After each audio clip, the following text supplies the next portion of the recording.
नमस्कार दोस्तों, ये है हमारा रामेश्वरम के ट्रिप की शुरुआत और हम निकल पड़े थे दिल्ली से रामेश्वरम के लिए। और ये काशू ने फिर मुंह बनाया क्योंकि इसको फ़ोटोज़ क्लिक कराना बिल्कुल पसंद नहीं है। और हम बस चल चुके थे रामेश्वरम के लिए, थोड़े बहुत पोजेस मार लिए मैंने। ये है फ़्लाइट हमारी अंदर से, जहाँ पे थोड़ी भीड़ भी थी और मम्मी के साथ भी मैंने थोड़ी फ़ोटोज़ क्लिक करवाई। तो काफ़ी एक्साइटेड थे हम इस ट्रिप के लिए क्योंकि हमारा फैमिली ट्रिप था। पापा, मम्मी, कनक, काशू, हम सब साथ में थे। काशू मेरा बेटा है और कनक मेरी भतीजी है। और हम लोग निकल पड़े थे रामेश्वरम के लिए। सबसे पहले हम मंदिर पहुँचे। वहाँ का रूल है, आपको जेंट्स को धोती और कुर्ते में ही आना है और लेडीज़ को सिर्फ सूट्स या फिर साड़ी में आना है। वेस्टर्न अलाउड नहीं होता अंदर साउथ के टेम्पल्स में। फिर हमने वहाँ जाके एक हवन भी करवाया। और फिर वहाँ होता है 21 घाट के पानी से स्नान करवाते हैं। मतलब 21 कुंड हैं जिसमें से आपको बाल्टी से पानी निकालते जाएंगे और आपको नहलाते जाएंगे। तो एक बहुत यूनिक एक्सपीरियंस था हमारे लिए। बोलते हैं 21 घाट के पानी से नहाने से आपके सारे पाप धुल जाते हैं। तो जितने भी लोग अपने पाप धुलना चाहते हैं वो रामेश्वरम टेम्पल जाएं और वहाँ जाके अपने पाप धो सकते हैं। मतलब ये तो सिर्फ कहने की बात है, बट जो भी है मतलब शुद्धि हो जाती है बेसिकली। तो काफ़ी अच्छा लगा, यूनिक सा टेम्पल था और बहुत मानता है इस टेम्पल की। फिर मैंने वहाँ जा कर के थोड़ा सा स्लोमो बनवाया और नदी से अपने आप को शुद्ध किया, समुद्र से। ठीक है, और फिर बस यहाँ से हम लोग निकले। थोड़ी और पूजा की फ़ोटोज़, और काफ़ी सुंदर और यूनिक मंदिर था। साउथ के टेम्पल्स आपको पता है काफ़ी यूनिक होते हैं और बहुत ही ब्यूटीफुल होते हैं। इनका इंफ्रास्ट्रक्चर बहुत ही ब्यूटीफुली डिज़ाइंड होता है। बहुत ठंडे रहते हैं ये, और पूजा तो यहाँ पे बहुत ज़्यादा होती है। और ये थी वो बाल्टियाँ जिनसे सबको नहला रहे थे। और फिर हम होटल पहुँचे थे आगे जाने के लिए, हमारी नेक्स्ट डेस्टिनेशन। तो ये काशू और मैंने थोड़ी फ़ोटोशूट कराई और हम लोग पहुँचे राम सेतु, जो बोलते हैं इंडिया का लास्ट पॉइंट है। मतलब इसके आगे दुनिया ख़त्म है, सिर्फ पानी पानी रहता है। और राम सेतु हम लोग पहुँचे। वहाँ जाके मैंने थोड़ी सी वीडियो बनाई, व्लॉगिंग करी, एक्सप्लेन किया कि एक तरफ क्या है और एक तरफ क्या है। और फिर हम जा रहे थे, इसको धनुष खेड़ी भी कहते हैं, धनुष खेड़ी। और मैं थोड़ा सा नाम में कंफ्यूज हो रही हूँ, धनुष खेड़ी ही था, आप गूगल भी कर सकते हो। तो ये है लास्ट डेस्टिनेशन। और यहाँ के तो ऐसा लग रहा था कि बस अब दुनिया का ये लास्ट पॉइंट पे आ गए और हमने अपनी ज़िंदगी पहुँच ही ली है। तो मैं ऐसी ऐसी चीज़ें बोल रही थी, मम्मी कह रही थी क्या बोल रही है तू, और बाल मुझे बहुत डिस्टर्ब कर रहे थे क्योंकि हवा बहुत ज़्यादा थी, तो इधर से उधर उड़ रहे थे। और आप मेरा देख सकते हो कैट आई वाला चश्मा, थोड़े से स्टाइल मारने के लिए मैंने पहन लिया था, बट ठीक है, पता नहीं सूट कर रहा नहीं कर रहा, बट इट्स ओके।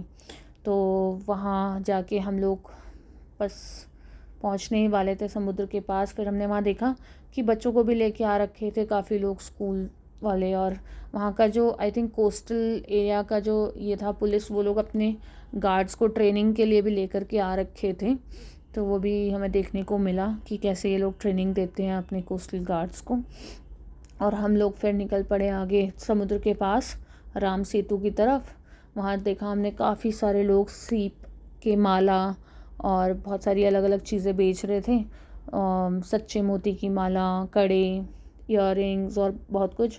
तो वो हमने देखा, एक्सप्लोर करा। फिर बच्चे वहाँ रेत से खेलने लगे। कनक तो फुल एक्साइटेड हो गई, बार बार पानी के अंदर जा रही थी। तो मम्मी और सब चिल्ला रहे थे। और फिर मैंने एक राम सेतु, जैसे बोलते हैं कि राम का नाम लेके पत्थर को पानी में डालो और वो पत्थर डूबता नहीं है, इसीलिए ये राम सेतु के नाम से जाना जाता है। क्योंकि राम जी ने यहाँ से लंका तक के लिए राम नाम के पत्थर से पूरा ब्रिज बनाया था और उसके ऊपर वो चल के सीता मैया को बचाने गए थे।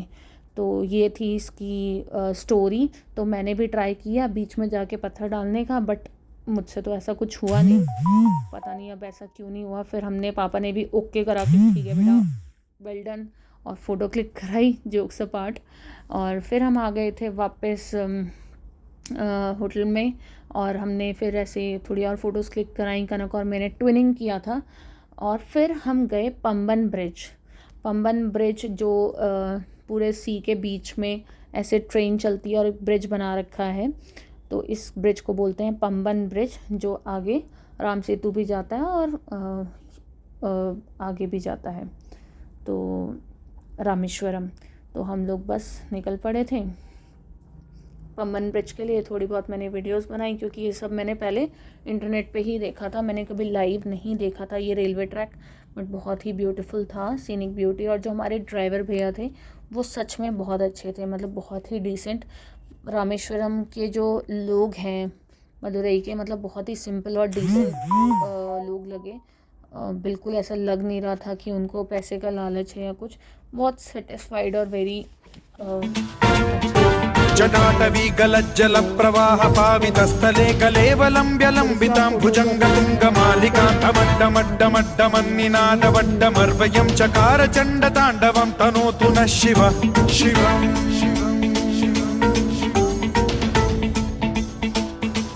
और यहाँ फिर मैंने खुद का एक स्लो मोशन बनाया जो मैं एक मंत्र बोलूँगी। कर्पूरगारं करुणार्वतारं संसारसारं भुजगेन्द्रहारं सदा वसन्तं हृदयारविन्दे भवं भवानी सहितं नमामि। तो ये मैंने म्यूज़िक डाला था उस रील में, बट दिखाई नहीं। और फिर आगे मैंने देखा 2 बकरियां नारियल खा रही थी, तो वो भी बड़ा एक्साइटिंग था, तो देख के मुझे अच्छा लगा। और मैंने इन दोनों की फ़ाइट का एक क्यूट सा वीडियो बनाया।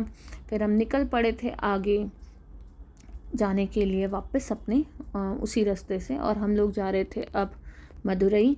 और रास्ता बहुत ही अच्छा था, वेरी ब्यूटीफुल। और बीच बीच में समुद्र भी आ रहा था। और स्लो मोशन में आपको मैं दिखाऊंगी, ये देखिए।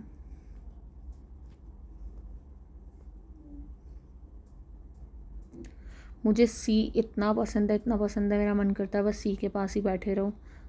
मुझे बीचेस बहुत अच्छे लगते हैं। और रास्ते में अब्दुल कलाम जी का गांव था और उनका ये घर भी हमने देखा। फिर हम फाइनली पहुंचे मदुरई अपने होटल में।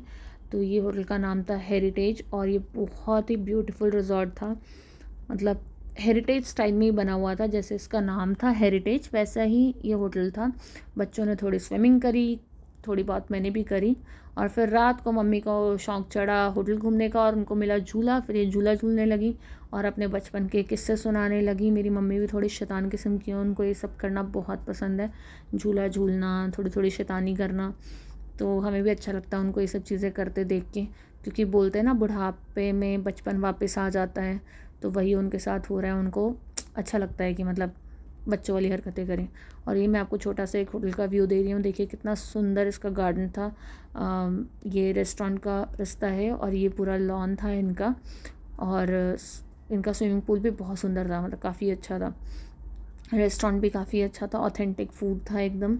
और नेक्स्ट डे हम लोग निकल पड़े थे लक्ष्मी टेम्पल के लिए। और मैंने आज साउथ इंडियन लुक लिया था, ये देखिए गजरा वगैरह लगा के एकदम साउथ इंडियन लुक में मैं गई थी लक्ष्मी टेम्पल। मम्मी ने कहा थोड़ी सी मेरी फ़ोटोज़ क्लिक कर दे पेड़ पे चढ़ के। और यहाँ मम्मी तैयार होने से पहले खा रही थी चाय और बादाम, और मैं आराम से हैमॉक पे झूला झूल रही थी और सुबह का आनंद ले रही थी। ये देखिए, इट वॉज सो सूदिंग और बहुत अच्छा लगता है, एकदम relaxing, refreshing, green green view और सुबह एकदम शांति शांति। तो काफ़ी अच्छा था। और फिर हम लोग खाने लगे ब्रेकफास्ट, पापा और कनक। और ब्रेकफास्ट भी काफ़ी अच्छा था इस होटल का, खाना वॉज वेरी गुड। तो कभी आप लोग जाओ मदुरई तो आप हेरिटेज में रुक सकते हो, थोड़ा कॉस्टली है बट होटल बहुत अच्छा था। और फिर हम लोग पहुँचे वहाँ पे शाम को, एक लाइटनिंग शो था। तो वो एक पैलेस में था, जो बोलते हैं कि एक राजा की स्टोरी सुनाते हैं उसके अंदर। तो हम लोग अंदर चले गए और सच्ची बताऊं तो हम लोग थोड़ा टिकट्स लिया और फिर हम बैठे, बट उतना वर्थ इट नहीं था, थोड़ा बोर ही हो गए। मतलब लग रहा था कि बहुत एक्साइटिंग वो लाइटनिंग शो, मतलब दिल्ली में मैंने एक लाइटनिंग शो देखा था, वो तो बहुत ही अच्छा था। तो उसके अकॉर्डिंगली ये मतलब वैसा नहीं था, बट एक स्टोरी उन्होंने सुनाया। बट ठीक है, चलो एक न्यू एक्सपीरियंस था। फिर हम वापस आए अपने होटल में और नेक्स्ट डे फिर हम रेडी हुए दिल्ली जाने के लिए। ये थी हमारी क्लब कार जो हमें रेस्टोरेंट से लेके और अपने रूम तक छोड़ रही थी। मैंने आपको बताया होटल बहुत बड़ा था तो उन्होंने क्लब कार लगाई थी। फिर हम पहुँचे एयरपोर्ट, कनक को फ़ोटोज़ क्लिक करानी नहीं थी तो थोड़े ड्रामे कर रही थी। फिर फाइनली उसने थोड़ी बार पहले मेरे साथ होटल में फ़ोटो क्लिक कराई, फ़ोटो शूट करवाया। और मैंने उसको कहा थोड़ी कनक मेरी फ़ोटोज़ क्लिक कर दे, उसने फ़ोटोज़ क्लिक करी। और फिर कनक और मैंने एक स्लो मो बनाया। इस दिन भी हम लोगों ने ट्विनिंग किया था, कनक मेरी भतीजी और बहुत ही फ़न लविंग गर्ल है ये। थोड़ी सी इसने मुझे पोजेस बताए कि वो ऐसे करो ऐसे करो, तो मैंने कहा चल ठीक है, आजकल बच्चों को ज़्यादा पता होता है, ये भी कोई उसने मुझे पोज़ बताया